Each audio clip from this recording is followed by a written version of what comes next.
ఎక్కడ చూసినా ఇసుకేస్తే రాలనంత జనం, ఎటు చూసినా కనుచూపు మేర కనబడుతున్న పసుపు జెండాలు, నాయకుడి కోసం హారతులు పట్టి నిరీక్షిస్తున్న మహిళలు. ఇది కదిరి నియోజకవర్గంలో 47వ రోజు సాగిన పాదయాత్ర. పిల్లలవారిపల్లె నుంచి నల్లచెరువు మీదుగా చిన్న ఎల్లంపల్లి జోగన్నపేట వరకు సాగిన యువగళం యాత్రలో వేలాది మంది లోకేష్ కు సంఘీభావం పలికారు. సైకో పోవాలి, సైకిల్ రావాలి అంటూ కిలోమీటర్ల పొడవునా నినాదాలు, పాదయాత్రలో మహిళలు చేసిన చిందులు అందరినీ ఉత్సాహపరిచాయి.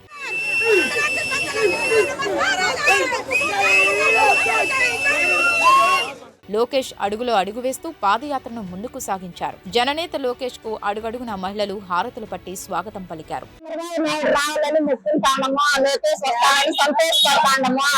ఆనందంగా బాగా రావాలి చంద్రబాబు నాయుడు, మాకు చాలు చంద్రబాబు రావాలని కోరుకుంటున్నాము. లోకేష్ వస్తానంటే ఆనందంగా ఉంది. చంద్రబాబు నాయుడు ముఖ్యమంత్రి అయితే మాకంటే వల్ల మళ్ళీ చంద్రబాబు రావాలి.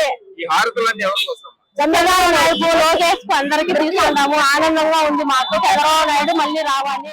గత 45 రోజుల నుంచి లోకేష్ యువగలం పాదయాత్ర ఎంతో బ్రహ్మాండంగా సక్సెస్ఫుల్ గా జరుగుతా ఉంది. ఈ రోజు సత్యసాయి జిల్లా కదిరి నియోజకవర్గంలో నల్లచెరువు మండలంలో 46వ రోజు చాలా బ్రహ్మాండంగా ప్రజలు స్వతహాగా తండోపతండాలుగా బ్రహ్మరథం పడుతున్నారు లోకేష్ పాదయాత్రని. గత గవర్నమెంట్ బాగుంది మాకు. ఈ గవర్నమెంట్ లో వచ్చి ప్రతి ఒక్కటి ఆటంకాలే వస్తున్నాయి.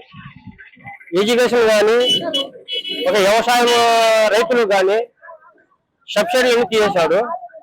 ఇంత ముందు డ్రిప్ సిస్టమ్ ఉండే ఎస్టీ ఎస్సీలకు డ్రిప్ సిస్టమ్, అది సబ్సిడీ కింద ఉండేది, అది కూడా తీసి పారేశాడు. ఎస్టీకి ఏదో రావాలంటే కూడా ఏ పథకాలు కూడా వర్తించలేదు.